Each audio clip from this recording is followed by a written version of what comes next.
Today I will be showing you guys how to change your desktop background. It is very simple and very easy. All you gotta do is go on to your browser. For me, it's Microsoft Edge.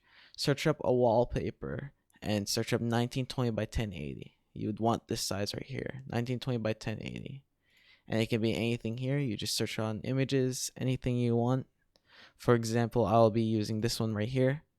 You're gonna right click. You're gonna go into save image as, and you can name it anywhere and you can save it anywhere. So for example, I'm gonna save it on my hard drive. I'm just gonna keep it right here. So you're gonna click save.